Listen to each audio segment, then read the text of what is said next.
Welcome to the On Assignment podcast. I'm John Harvey here with my co-host Will Drlik. Good morning, Will. How you doing? Good, John. How are you? Good, man. Good. Excited about today. Yeah. I'm going to get us started off with a thought, and that thought is that oftentimes the man who does nothing is just as harmful as the man who does the wrong thing. Let me say that again. Oftentimes the man who chooses to do nothing is just as harmful as the man who does the wrong thing. The man who does nothing in that statement is a passive man. A passive man who thinks it's going to be best if he doesn't rock the boat, if he doesn't create a stir, if he just kind of stays neutral and like a fly on the wall, that everything's going to end up being okay.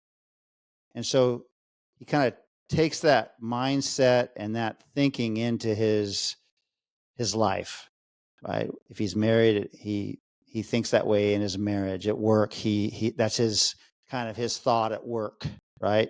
As a father with his kids. And so a passive man often thinks that, hey, I can get away with doing nothing, and that will be better than me trying to do something and getting it wrong. And a lot of times, actually, most of the time, that's not correct. Yeah.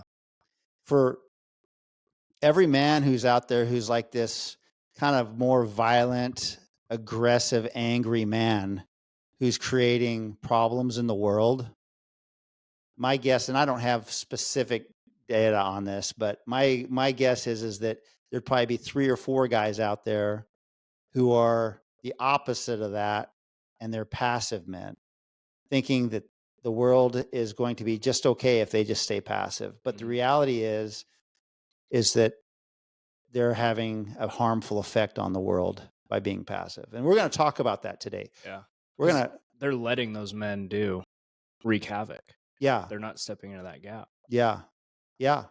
There's so much to this, and we see it and the impact of it often. And so that's why we wanted to address it this morning. And so we're going to talk about that. And so to get started, what are some of the signs of a passive man? What are some of the things we're going to see that would be indicators that someone else or yourself is being passive? Well, we spoke about this earlier, and we put together quite a list. So let me read this. Unassertive, aversion to conflict, unwilling to take responsibility, neutral approach to life, goes with the flow of everything. Does not take the lead or make firm decisions, disconnected, unwilling to show emotions, never stands for anything, the Mr. Nice Guy, do not defend what they should protect, abdicate their authority, sovereignty, and strength, double-minded in decisions and course of action, shallow and withdrawn, and unable to bear the burdens they need to. Okay. Quite the list. Yeah. Yeah. It's pretty clear. It's pretty clear. And like, even as you're reading that, I know that there's been times in my life, and there's times in my life where I have to be careful in those areas. It's like, oh, wow, maybe I'm being passive in this area, or maybe, I can definitely see where I've been passive in the past. Yeah. And it's so easy to begin to step into that passiveness, and then you allow that to become your MO, the way that you respond naturally, to where it's just it becomes part of who you are. Yeah. Becomes your identity, for sure. You become wrapped up in it, and to the point where you feel like, I can't be any different. Yeah. This is just how I am, who I am. Mm-hmm. But today we're going to discuss the fact that that's not the case. That passivity is actually a bondage that can be broken out of. It's actually a way of thinking and a way of living that you can get trapped in, that you can actually escape from and get out of. And that's why the title of today's episode is Breaking the Bonds of Passivity. We want to help men break those bonds in their life to where they are not being passive men anymore.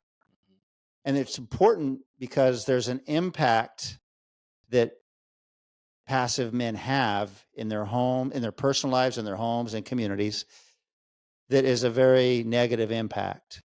And you see it in the world quite clearly. And so we want to define kind of what does that look like? What is the impact of a passive man? If he thinks that he can just get by with doing nothing, staying neutral, and that everything's going to end up being just fine, why is that incorrect? What's the impact that he's having on the people around him? Yeah. And so you look at the list that you just read through. Someone who is not really wanting to make decisions, or who's double-minded in their decision making. If that man is not making decisions, then what does that mean? Someone else is. Someone else is. Yeah. Something else is compensating for his lack. Yes, that's right. There's a compensation that has to happen because someone has to make a decision. Yeah. If he's afraid of stepping into a lead role or leading, then what's the compensation there then? Someone else has to lead, right? Yeah. In a marriage, who's that person? The spouse. The spouse, his wife. Yeah. At work, who's that person? Your coworker, right? Mm-hmm. If he's not willing to step in to the role and the assignment that he has in his life at that time as an employee or as a business owner or as a husband or a father, there's compensations that are being made because he's being passive. And whenever you see compensations taking place, it like if you think about like in the world of lifting weights, if you've got one muscle, if you got a bilateral movement, right? Mm-hmm. Where let's just use your arms, for example, and you've got one arm that is weak and not doing well, the other arm has to what? Compensate. Yeah. When you try to lift a weight or bear a burden with your arms, then the one side begins to compensate for the other side's weakness. And then in that place, what you have is you have an opportunity for injury, or you get an lopsided development out of balance that creates an imbalanced situation that's not healthy. Yeah. So it's that same type of thing, whether it's at home or at work. A passive man creates a compensation process that can lead to injury, and that builds things that are out of symmetry and imbalanced. Yeah. And ultimately, those things don't last as long. They're not capable of withstanding storms and difficulties and challenges. And so the compensation process is hard on everyone else as this man continues to shrink back and step out of his assignment and the influence that he's supposed to have. Mm-hmm.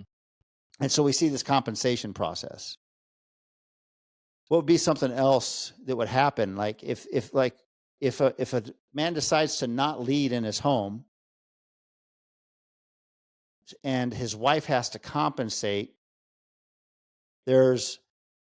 she can compensate, but she can't do exactly what he was meant to do. Yeah.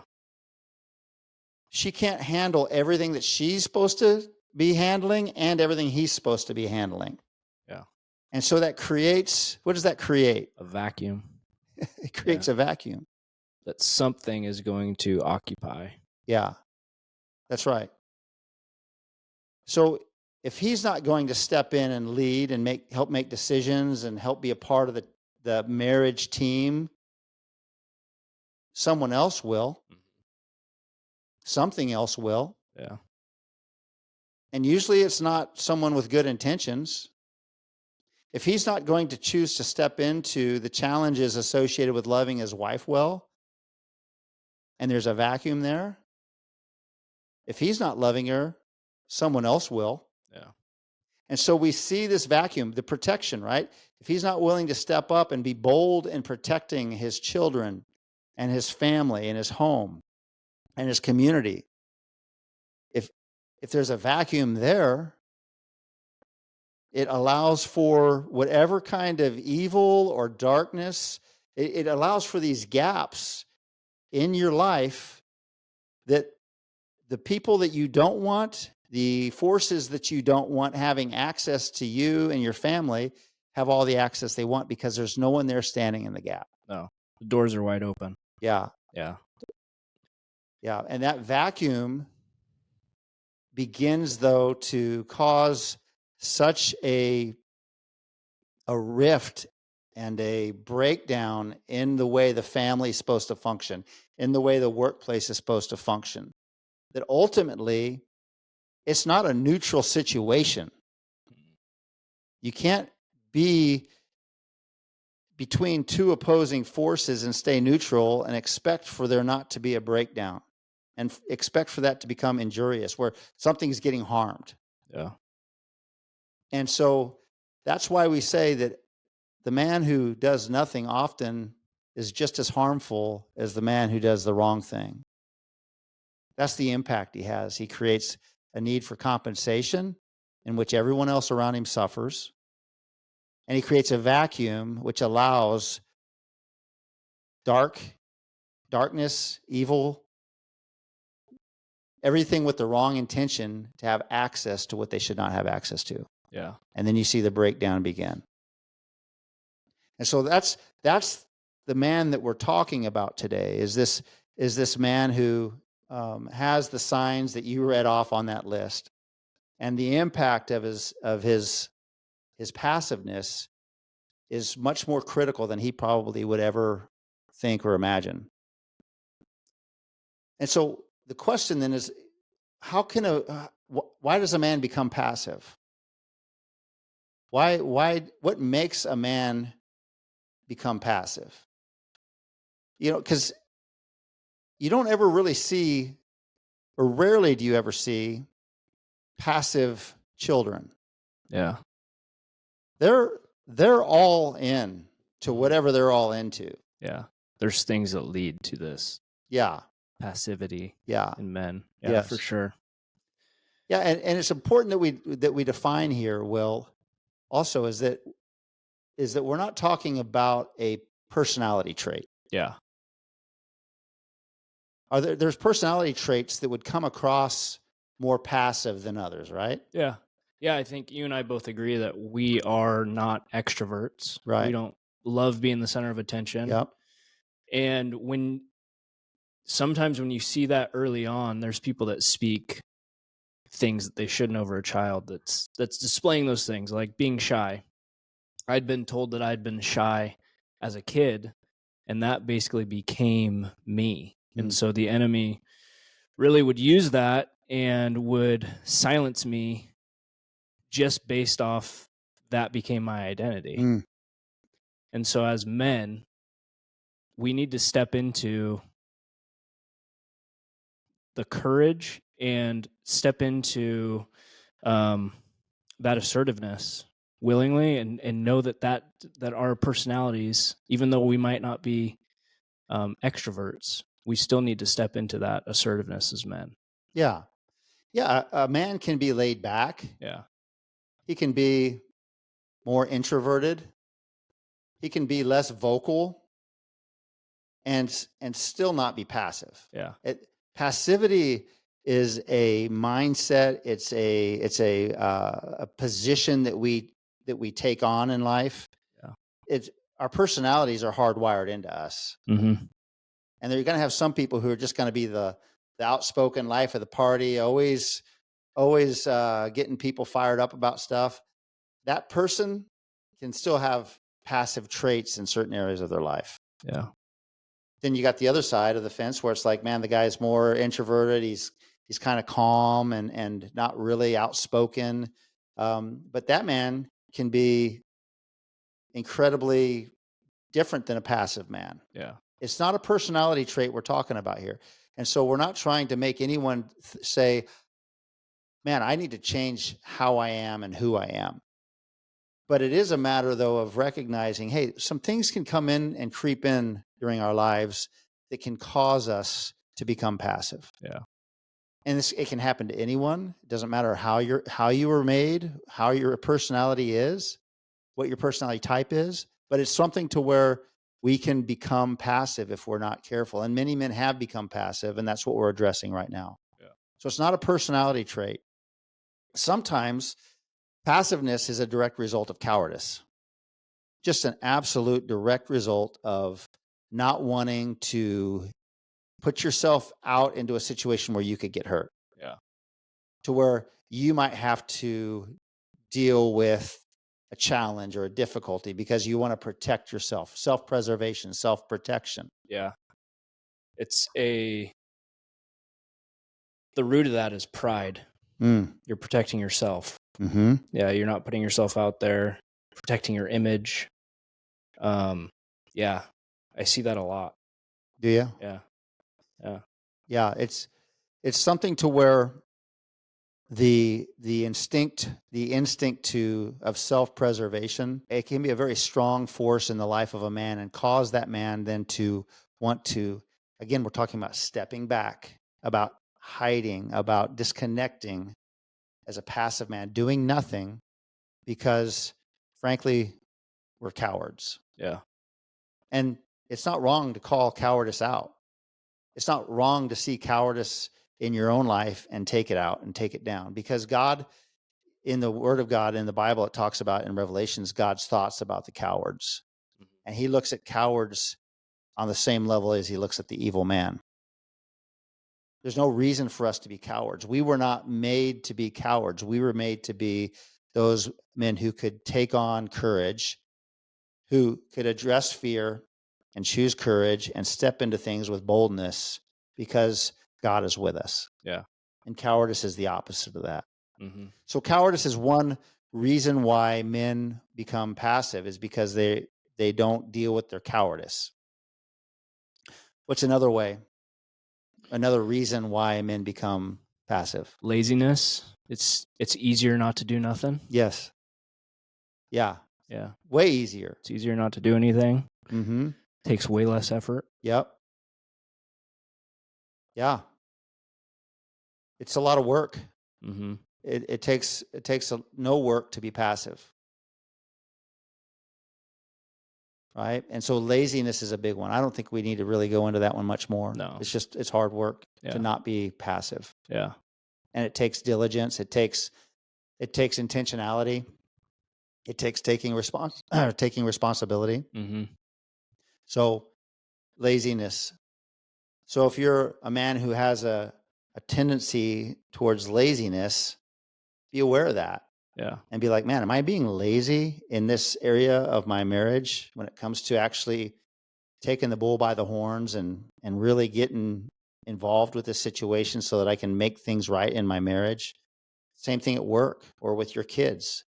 Where are the areas where you would tend to need to get rid of the laziness and step into the effort and the work involved with not being passive?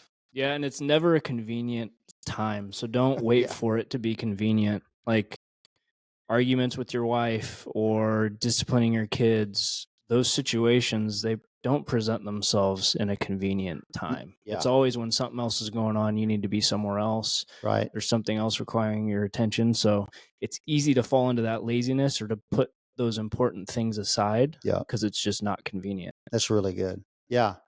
And convenience is a big issue, isn't it? Yeah. It's so easy to step into something when you've got plenty of time and everything's kind of like, oh yeah, I've got time. But when there's not, when you're stressed or when you're stretched thin or, you're in a hurry, man, that's a whole nother level, isn't it? That's a really good point. Yeah, we were talking about the last 2 weeks, which is our daily grind. Yeah. We're putting things on our plate and we're balancing that out. But as men who are called to different areas, we have a lot going on. Yeah. And there's little time for convenience. So just watch out for that one regarding laziness. Yeah. Yeah. And it's easy just to kind of sweep things under the rug when you're busy. Oh, you know what? I'll let my wife tuck the kids in. Exactly. Yeah. Put it off. Yeah. Put more things on her plate because you're too busy. Yeah. Yeah. That's right. That's a big one. It's a big one at home. Yeah. Right. And same at work too. It's like is a leader, if your normal routine as a leader is to delegate and disappear, delegation's important. It's good. Yeah. But if you're not one who's actually winning the respect of the men around you, the people you work with, by being a hard worker, showing up, going the extra mile, being willing to step into whatever task is required to be successful, then, Yeah. When you have time, do the dirty work with your people. Yeah. Do the stuff that they don't like to do and be right there by their side. And Man. I think there's so much power in that, and just it makes you so much more real, relatable, and approachable for when problems come your way. That's right. Like when I see a leader that exhibits those things, I'm like, I'm all in for his leadership, and then just makes them way more real and approachable when we do have issues. Oh yeah. We go right to the source. Absolutely. Yeah. It's so clear to see in the construction industry. It's like I always carried a pair of concrete boots in my truck. Yeah. If I was on site and there was concrete getting poured out, I had my boots on and I was out there, I would be mucking with the guys, rodding it, getting it, whatever needed to be done at the time. So good. I just was in there with them. Yeah. It's like if I had a site meeting on a framing job, it's like I'd see the load of lumber. You walk past a load of lumber and you realize that the guys are sheeting a wall or they're sheeting a roof or whatever. And so it's like, man, I'm going to grab a couple sheets of plywood and just take it in with me, even though I'm meeting with an engineer, an architect or whatever. Yeah. Still, it's like, don't ever become the person who's, too high on his horse to be able to do the dirty work, like you're saying. Don't forget where you came from. Yeah. Yeah. And you know what? And the guys never held it against me that I couldn't stay and muck all day with them and I couldn't haul lumber for them all day, but they saw that my heart was in it and that I was willing to do whatever it took. And that gives them the understanding, man, I'm working hard to stay ahead of you so that I'm selling the work, that I'm preparing the work ahead of you. So a good leader works on what's next so his crew can work on what's now. Yeah. And so they gave me the full reign to do that with full respect because they knew that I wasn't afraid to get into the trenches with them. Yeah. And so that's a great point. Laziness, passive leadership. Yeah. You know what? If you're a leader on a job site or a leader in an organization and you have a title that you feel like entitles you to not have to do certain things or not have to work hard, and you're just kind of resting on that title or position, it's not going to go well for you in your leadership. Passive leaders will not find respect, will not earn respect. They won't be given respect. And ultimately, unless you've got like a cush government job or some kind of a job where you can't get fired, ultimately you're not going to find success in that role. No, and your people will smell it. Yeah. On you. They see it. Like you can only put on a facade for so long. Yep. And your men know. Yep. Your people know. I keep saying men because I work with a bunch of dudes. Yeah. And so me did too. you, but yeah, I don't. Really anywhere if you're in a leadership position and you're hiding behind a title and you're hiding behind this false confidence or this false pride, Yep. that you reach this title, your people will smell it. Right. And the other thing about that is that if you find yourself in a position where you just don't want to work hard, you need to be concerned. Yeah. No matter what stage you're at, no matter what level you're at, there's always got to be something in you that's like everything demands hard work. And if you're on cruise control and just going through the motions and you're not working hard, there needs to be a gut check. Yeah. And you need to step back into hard work. Mm-hmm. So laziness, definitely something that can lead men into becoming passive. I think fear is another big one. Oh yeah. Fear is something that creates passiveness in men because they're not even willing to take that initial step into doing something. Yeah.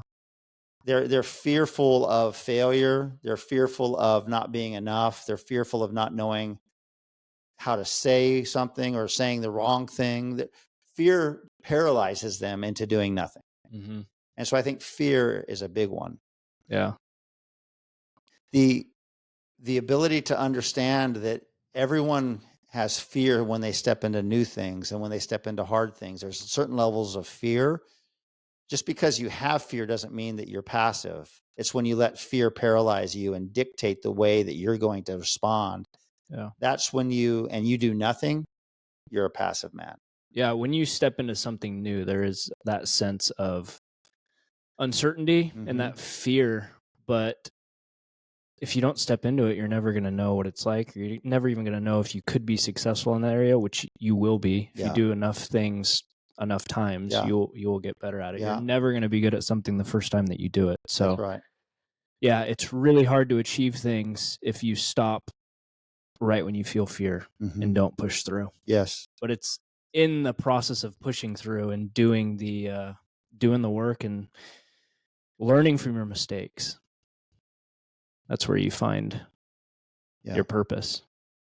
Yeah, and there's also opportunity for us to fear something that happened to us in the past. Yeah. We don't want to have a repeat of something that happened in the past, and so we're fearful of that. Yeah. It's like the guy who gets turned down by a girl when he asks her out on a date, and all of a sudden he's like rejected. Yeah. And so he's fearful of actually stepping into another opportunity to ask someone else on a date. Or the guy who gets hurt by a woman, and feels like he didn't handle that situation well. And so what he does is he turns it around, and all of a sudden he's all in on just doing whatever it takes to make that woman like him.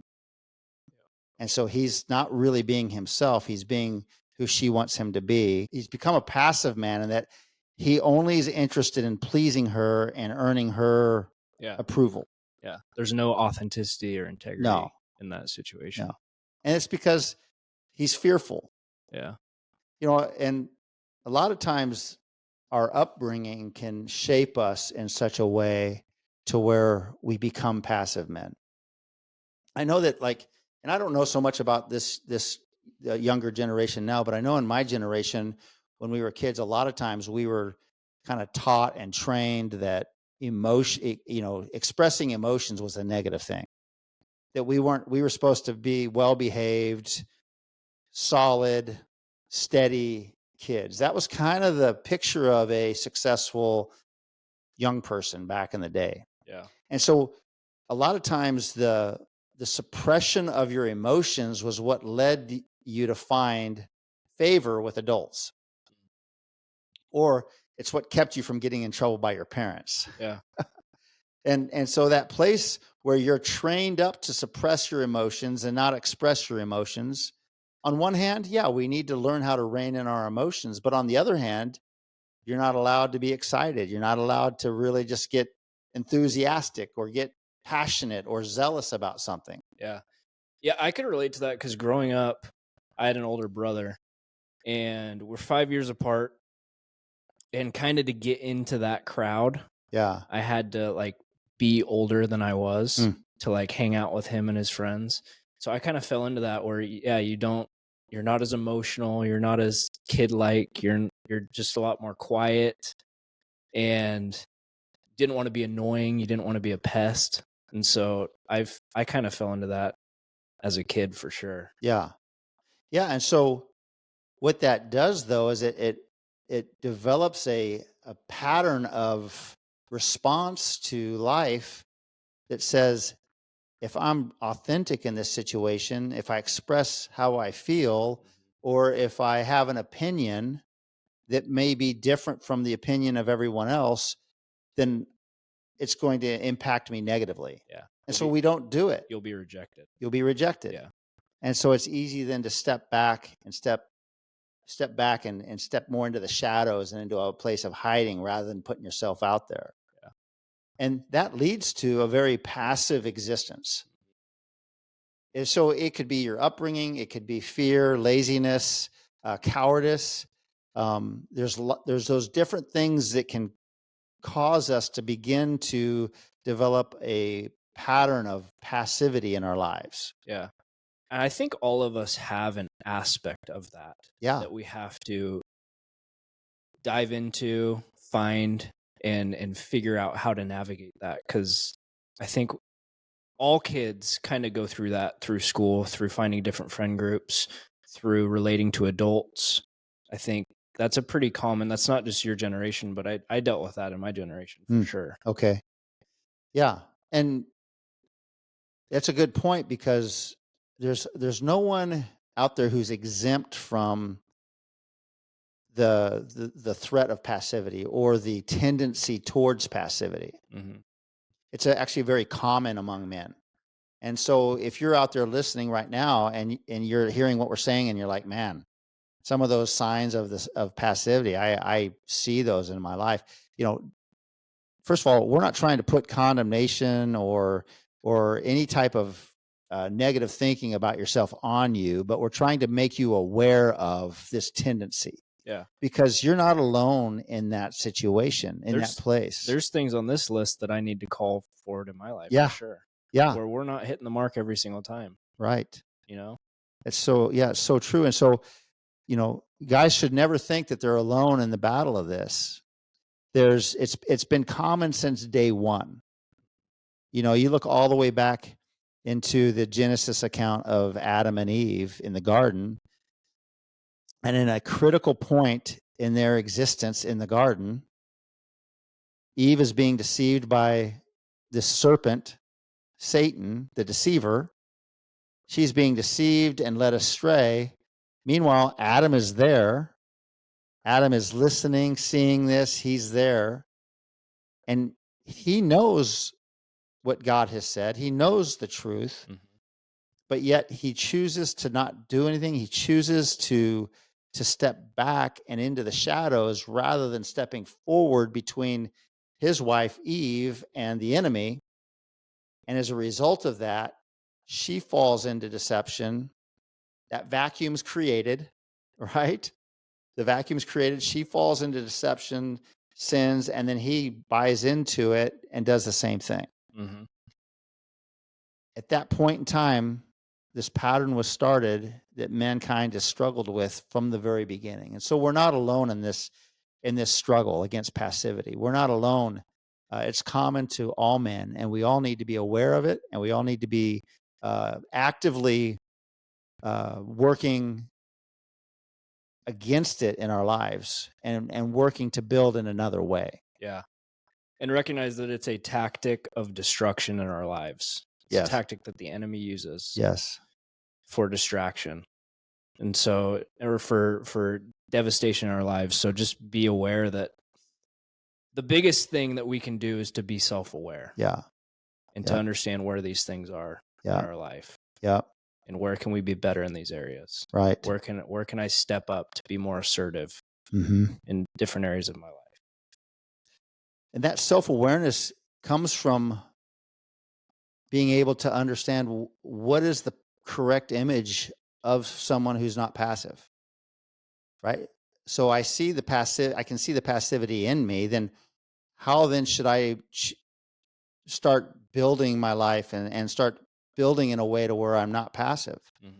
And so we have to look at an example, and we have to look at someone who has led the way for us. And, for us, we always look to Jesus as the ultimate example of manhood and leadership and how we should live our lives. And I think that in Jesus, we find a man who had all the traits that we are to emulate in our lives, and who never was a man who was passive. Yeah. Despite how you may see Jesus, in the stained glass windows and in the art and in how he's portrayed throughout history and culture, Jesus was not a passive man. Jesus was not a pacifist. No. And so what we want to talk about on the opposite side of the coin of passivity is how do we become assertive men? The opposite of passive is assertive.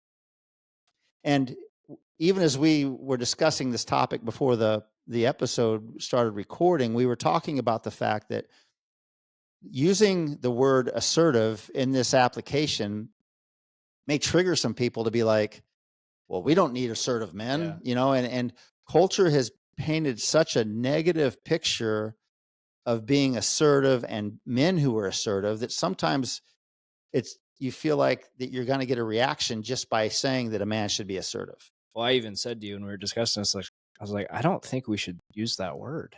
You're like, no, this is the way. I had to be assertive. Yeah. No, I loved it.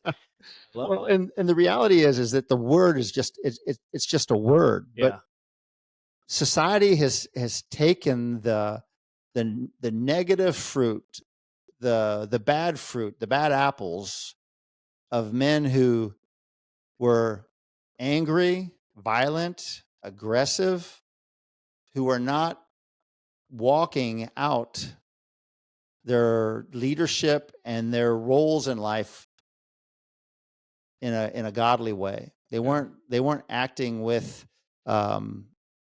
a sense of care for others. Mhm. And they did so much harm in the world that people began to say, well, we don't want men who are aggressive. We don't want men who are assertive. And so you see this whole toxic masculinity thing rise up, and the conversation is, how can we become men who aren't toxic, and how can we change masculinity? And there's no changing masculinity. There's a discovering of what true masculinity is. Yeah. And that's something that we really want to do on this podcast is really look at the role of a godly masculine man. And we look at Jesus as that role model. And in Jesus, we see a godly assertiveness that you and I can emulate. Yeah. And that by looking at how he lived his life, we can then begin to become self-aware in our own lives of how we are, and then seek to become more like him. And so what we see in Jesus is we see Jesus as a God become man, 100% God, 100% man. And he's born into a hostile environment. Jesus is born into enemy territory.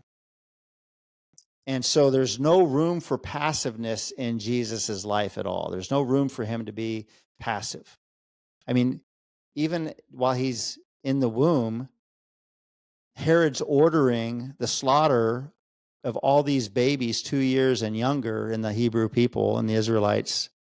And there's just this bloodbath, genocide. And you think about the blood in the streets and the brokenness and the trauma of that in and of itself in those people. And that's the environment that Jesus is born into, is very much hostile territory. And one of the main reasons why you and I cannot be men who are passive, and the men that are listening to this cannot be men who are passive, is because we live in a world that's hostile towards us, where the enemy wins if we're passive. The enemy is actively seeking to kill, steal, and destroy.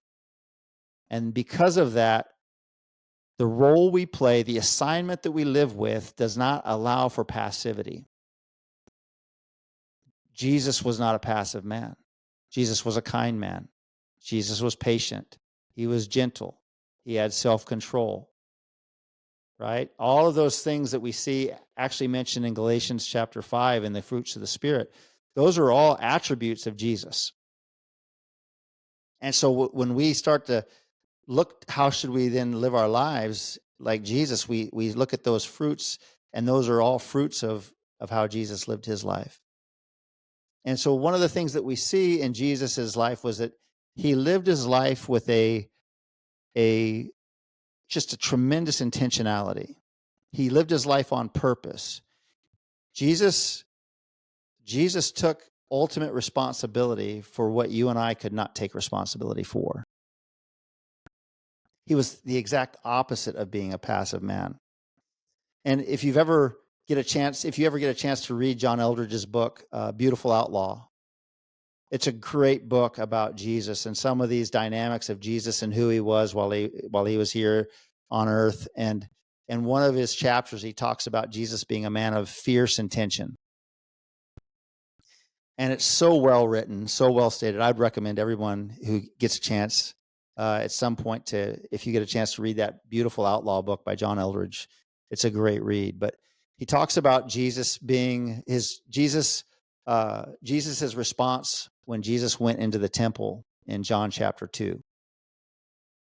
And how Jesus goes into the temple, and in the temple, people would come to the temple to worship and to give sacrifices for the working out of the law that was in place, for the forgiveness of their sins, to maintain a righteous relationship with God.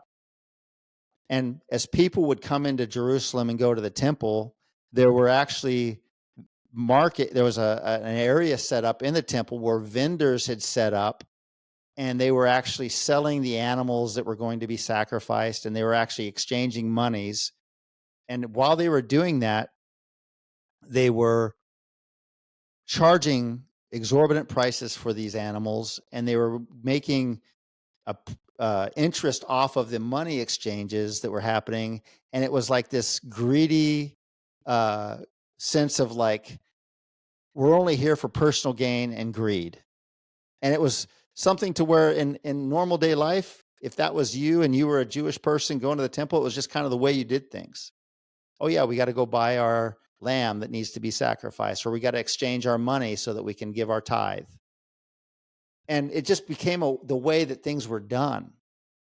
But the heart behind it was so far off the original intent that God had for it, that it was actually a perverted, twisted way of actually fulfilling the temple's role and purpose, and the priesthood, and everything that was a part of that religious experience that the people had at the temple. And so Jesus, who had been going to the temple since he was a boy, had seen this, and there was something in him that stirred up within him that this is not right.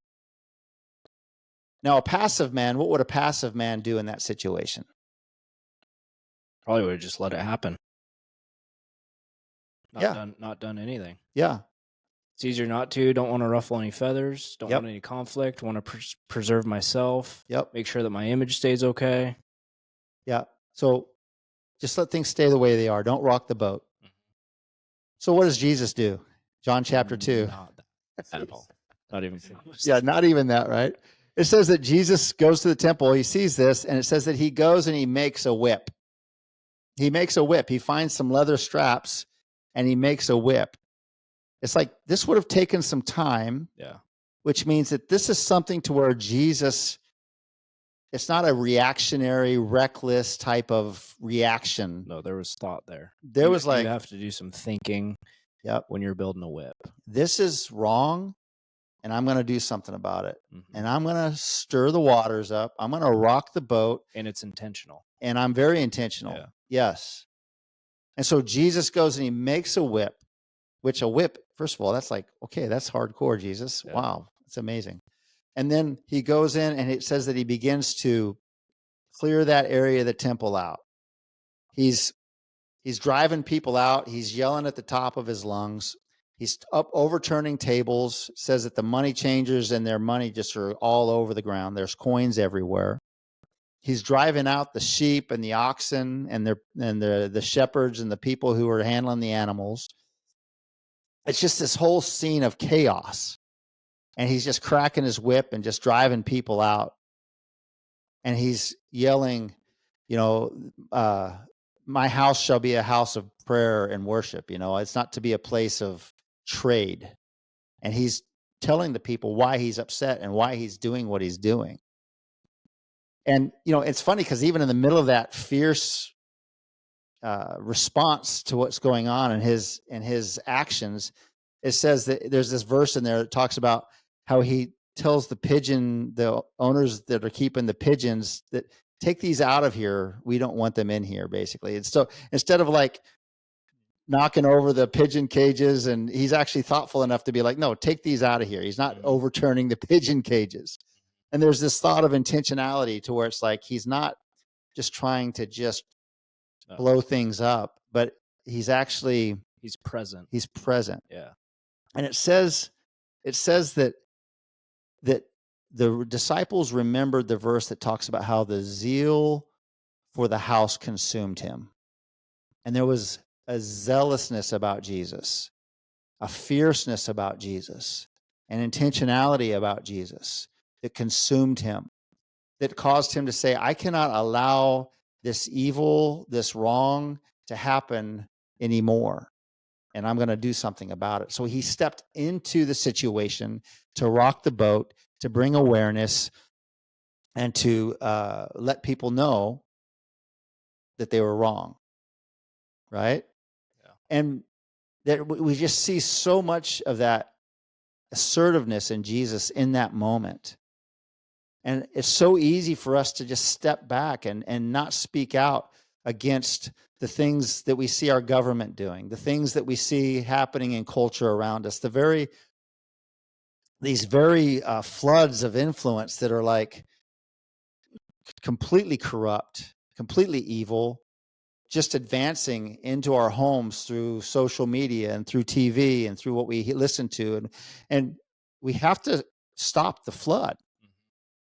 And for so long, we've been passive as a church. We've been passive as men in allowing these forces, these ideologies, this corruptness to just continue moving forward unchecked.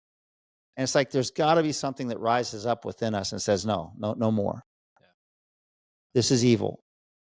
I shouldn't be surprised, but I continue to be surprised by the corruption I see exposed in our government. I thought we had a fairly, I always thought of corruption in government. I'm thinking Ukraine, Venezuela, these different countries, but I'm beginning to realize that our country, our nation is rotting at the core in corruption.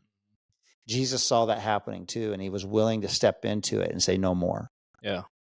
And so there's that level of zealous fierceness when it comes to the heart behind what's being done, but the shifts that happen, these slow erosions in society that need to be stopped.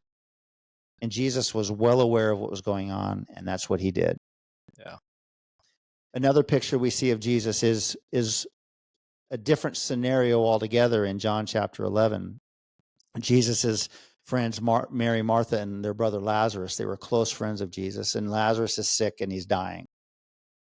And Lazarus has died, and Jesus goes and visits them at the tomb where Lazarus was buried. And we see Jesus being confronted with the people there who are mourning, and Jesus already knew what was going to happen. He'd already said that Lazarus is just sleeping here, and he's going to awaken. But there's grief. And it says that when Mary came to Jesus, when Jesus got there, she says, if you'd only been here a couple days earlier, I know that you would have made him well. She trusted in Jesus's authority. She trusted in Jesus's ability to heal. She'd seen it many times. If only he'd been there. And it says that Jesus wept. And Jesus was, so there was emotions evoked, and that Jesus had these emotions over his friend dying. Yeah, he meets us where we are. Yes. I think that's the biggest depiction of that story. Yeah. Of that time in that story of where he's weeping. Yeah. He meets us where we are mourning. Yeah, absolutely. And then it says something after that to where Jesus goes to the tomb, and it says that Jesus was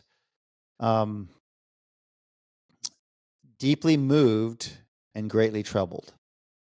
It says that Jesus was deeply moved and greatly troubled. And there's the way that you interpret that scripture, that Jesus's response to his friend being dead and in a tomb, something that rose up in Jesus. There was something that moved him deeply, and that word about being greatly troubled. Eugene Peterson in The Message interprets that as a tremendous anger welled up within Jesus. There was like this angry response within Jesus about what he saw and what had happened. And there's also another element to that deeply moved and greatly troubled, to where the John Eldredge points out in his book, Beautiful Outlaw, that the language there can be looked at as a snort, like a snort. But it's like not a snort that's embarrassing, but it's like the snort of a war horse. Like when you hear a horse snorting, just ready to go, ready, fired up, like let's go, and that horse begins to rear up and snort. That's kind of the picture you get in the original language of Jesus's response to this, because Jesus is not confronting a stone tomb where his friend's laying dead. Jesus is confronting death itself. Jesus came to have the victory over sin and death. Jesus is the one who brought life and life abundantly. And here he is rising up, knowing that he's confronting death itself. He wasn't worried about the outcome, but there was something that rose up within him. And it was like this war horse getting ready to go into battle. And I love that picture of that sense of Jesus being passionate, being fierce. There's also an element where Jesus goes and he actually addresses it. It says that Jesus says with a loud voice, Lazarus, come forth. And then we know the rest of the story. Lazarus rises again and they take the grave clothes off of him and he's completely restored. Mm-hmm. Incredible story, John 11. But that whole element of Jesus speaking with a loud voice, that word loud there is taken from the word mega, which means great or violent. And it's the same word that John uses earlier in the book to describe the violent storm, the great storm that arose while they were in their boat going across the Sea of Galilee. And there was fear that struck the disciples while Jesus is asleep in the boat. But that same sense of that loud, violent, great storm was the effect of Jesus's voice against death. And there's this element where Jesus was anything but passive in that moment. Yeah. And he took authority and he spoke loudly against death, against what would by any human reasoning be impossible. And he spoke to the impossible and he made it happen. And so we see in Jesus this picture of what a godly, assertive man looks like. A man who women trust, a man who leads well, a man who loves deeply, a man who's moved with compassion, but yet he has fierce intention. Yet he's not willing to stand for evil or the slow changing of the tide where evil moves in slowly and begins to creep in. He was a man who stood in the gap. He took the responsibility for your sin, my sin, and he took it to the cross. And he took that same attitude. He dies on the cross, and it says that during the 3 days while he was dead, it says that he descended down into hell. So he goes down into hell, and he confronts what would be perhaps the most terrifying creature for any person to ever confront at certain levels. That would be Satan himself. He confronts Satan, forces Satan to bow before him, takes the keys from sin and death, wins the victory over the enemy, and then walks back out with the captives that he rescued as the great rescuer. And so we see this element in Jesus where it's like, if you're a man out there and that doesn't make you want to just get rid of the passivity in your life and to stand for something and to have a fierceness about what you believe and a strength about how you live and a deep love for the people around you and a desire to protect and stand in the gap and to take on responsibility, that should move you to want that in your own life. And so that being said, how can a man then break the bonds of passivity in his life? How can we actually begin to become more like Jesus and to take on that fierce intentionality and that godly assertiveness, and where we can be men who are assertive, but that becomes the thing that the people around us want and that they don't dread? Yeah. And so we're going to look into a couple things that will help you begin to look at your life and see those bonds of passivity be transformed into a man who is strong and assertive. So how can we do that? Start with that list and figure out where on that list that you can be more intentional and be more assertive. So being self-aware, that's huge. And you have to be humble and intentional in those areas of where am I falling short? Where do I need to stand in the gap for myself, for my family, for my coworkers? Where in my life do I need to stand in that gap?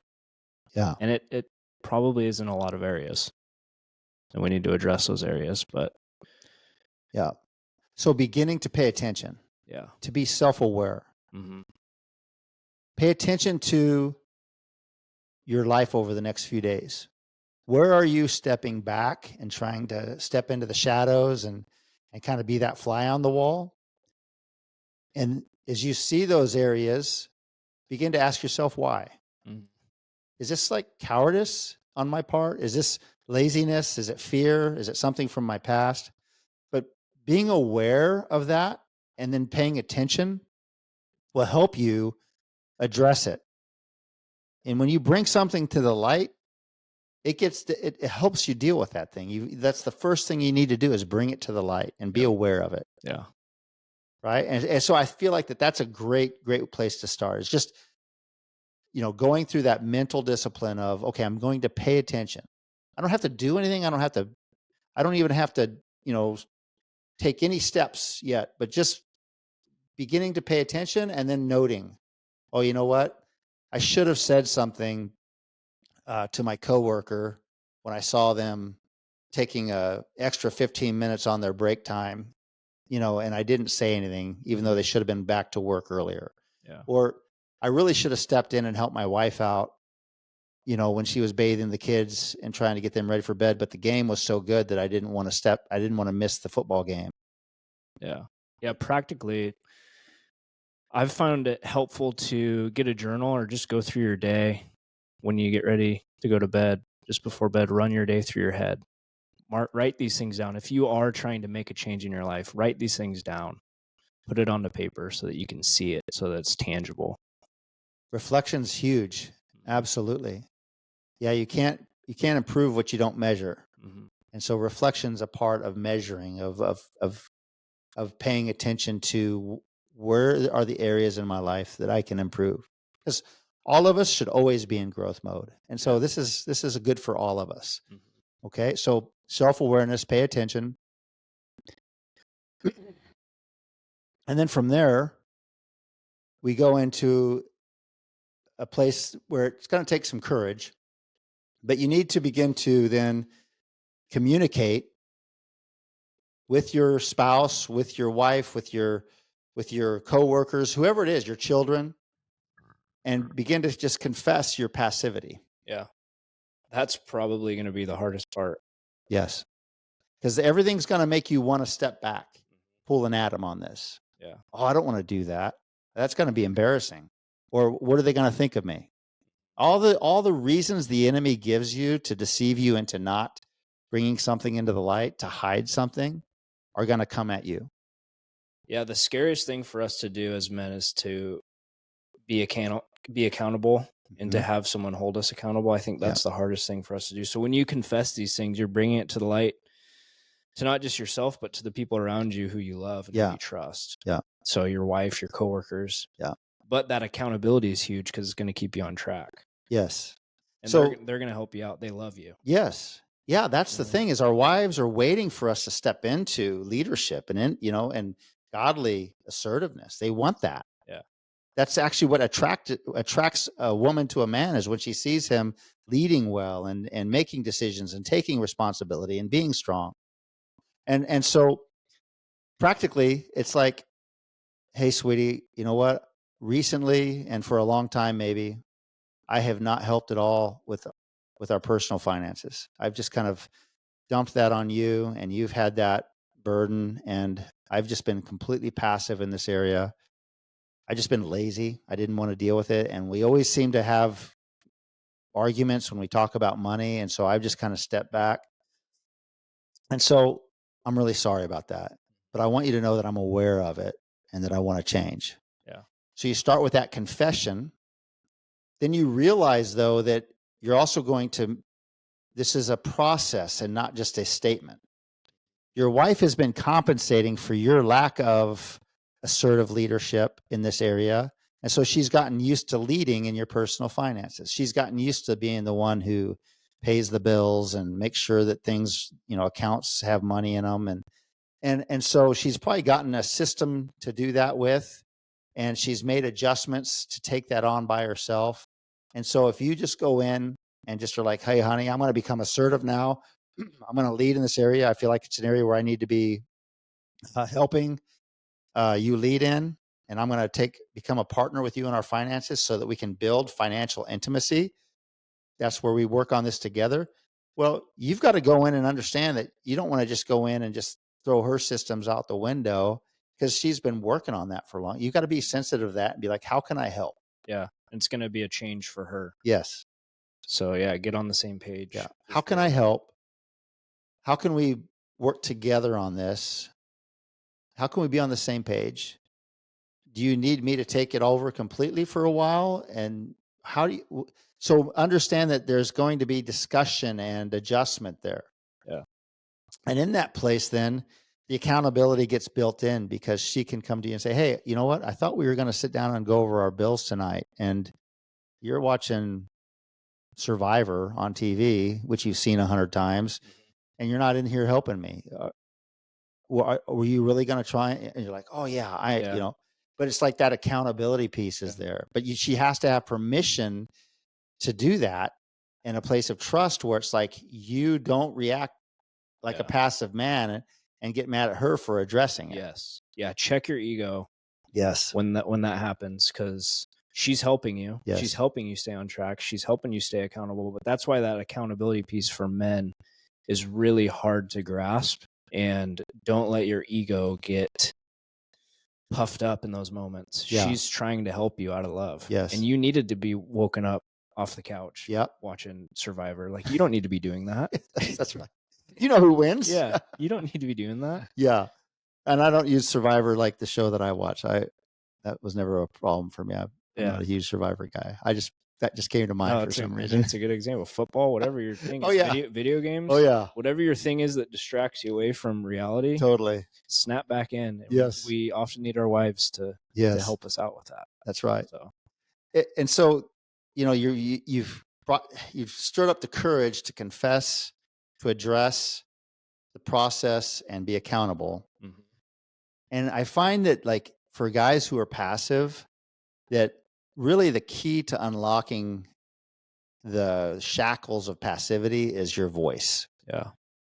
Because if we don't say anything, we can kind of hang back and just feel like we're going to be safe. Mm-hmm.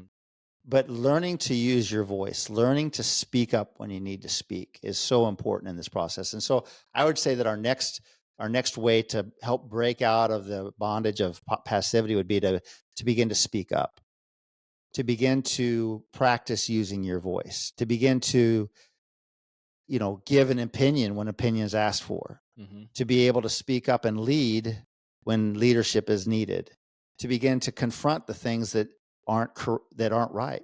Hey, you know what? I noticed that you've been late getting back from your break every day this week. And, it really impacts the team in a negative way, because we're trying to get back into our workflow, but we can't really do that when we're a person short. So I just wanted to let you know, so you're beginning to speak up in a way to where you're expressing yourself, but you're not blaming others. You're not acting insecurely, but you're actually beginning, though, to be courageous enough to say something. Yeah. And you're showing that you're aware to that person. Yes. Maybe that person's going through something. Right. And you're opening a door now for them to know that you are aware of what's going on. Yeah. You're concerned about them. And is there anything that we need to talk about? Is there anything that you need help with to keep you on track? And so as a leader, you're opening a door for that person if they do need help, because there might be a reason why they're showing up late. There might be a reason why they're showing up a certain way or having this attitude.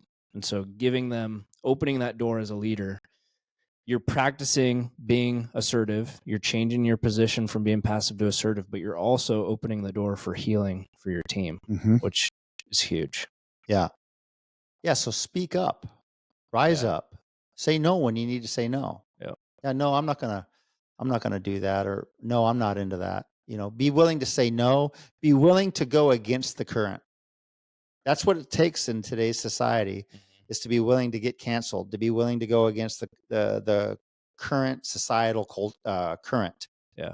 That came out funny. Stand by your values. Yeah. Yeah. To take a stand, but you vocalize it. Yep. And be willing to speak with your wife, to speak with your children, and to learn how to use your voice in a way that's influential and kind, and but also in a way that helps lead and helps establish culture in your home and in your workplace. So begin to speak up. So we've got self-awareness, identifying those areas. We've got the courage to confess and to become accountable. We've got speaking up. And then another thing that you can do to break the bonds of passivity are to begin to step into challenging things, to begin to take on roles of responsibility that before you would have said no to. But begin to take on things that require effort for you, that may not be in your comfort zone or your familiar zone.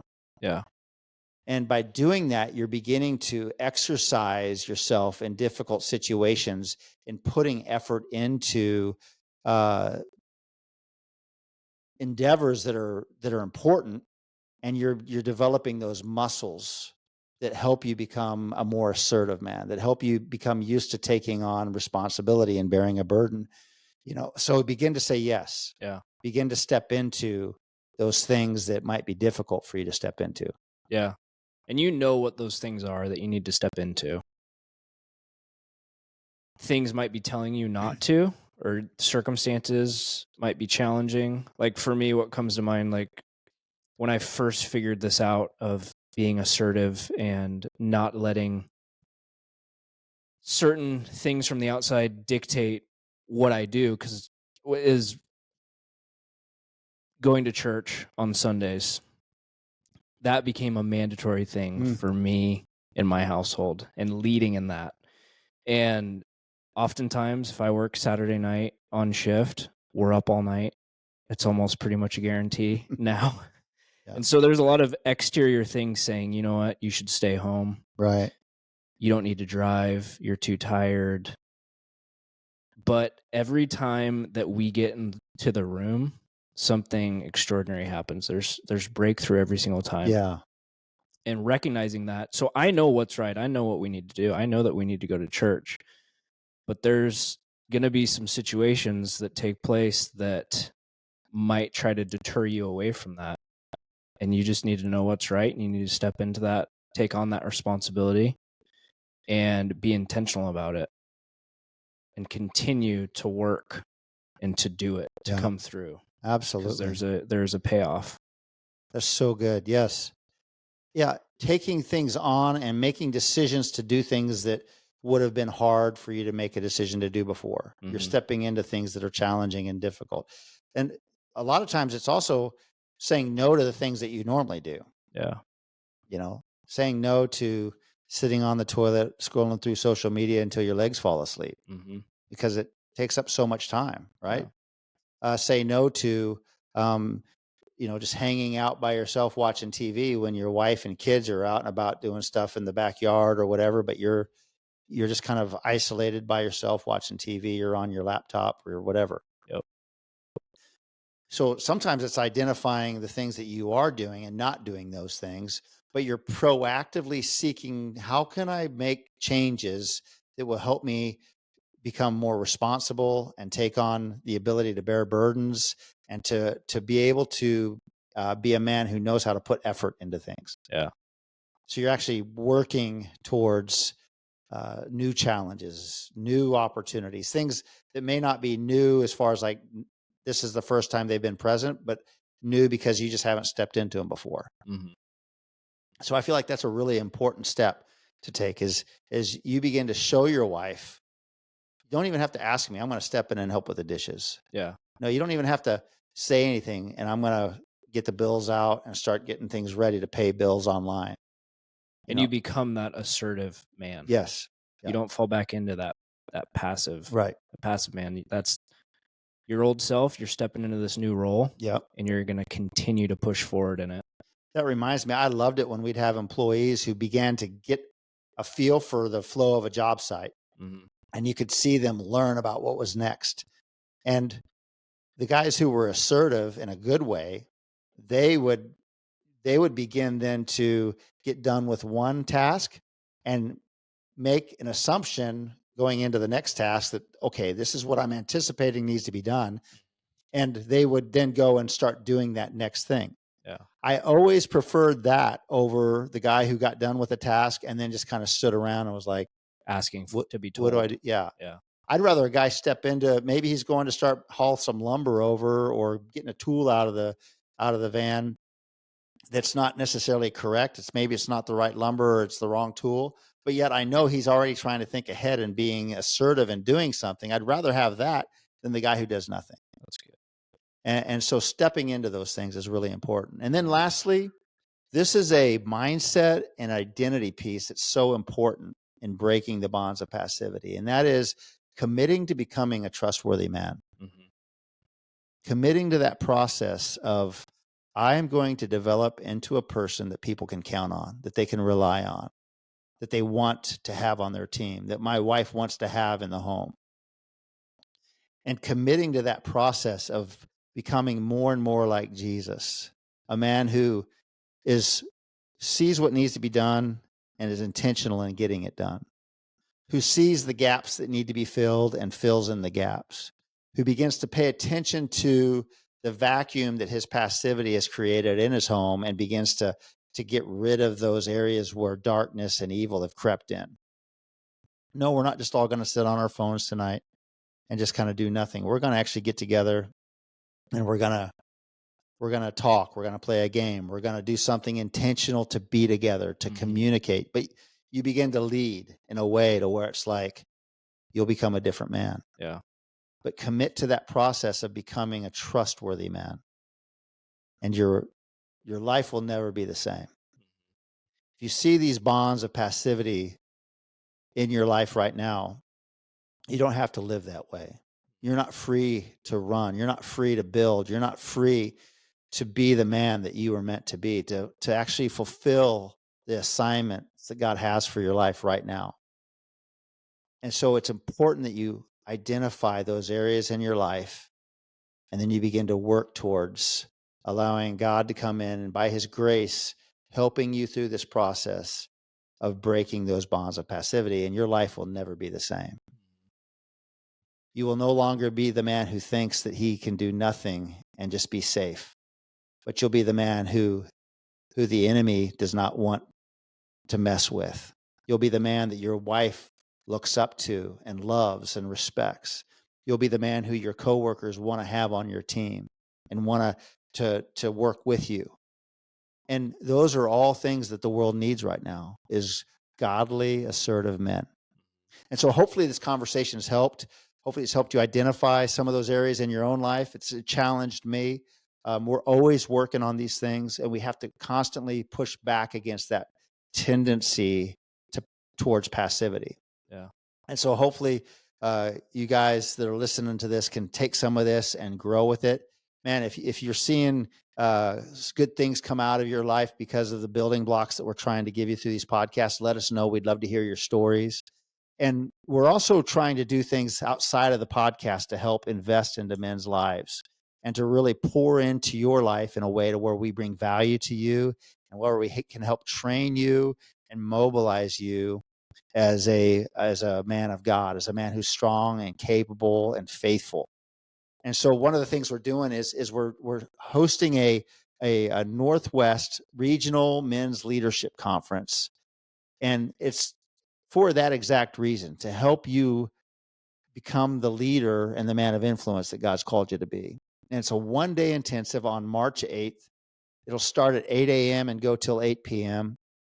We've got some great proven, seasoned leaders coming to speak and to pour into our leadership on that day. One of whom is a dear friend of mine. His name's Dusty Hammock. He's going to be one of our key speakers that day, and he's got 45 years of like full-time experience in leadership roles.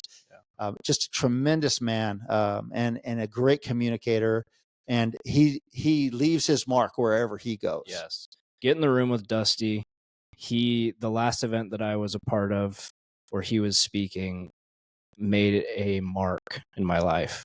And yeah, he is amazing. And if you apply just a little bit of what you learn from him to your life, you will see a massive difference. Yeah, absolutely. Your wife will see a massive difference. Your kids. Yes. He is amazing. Yeah.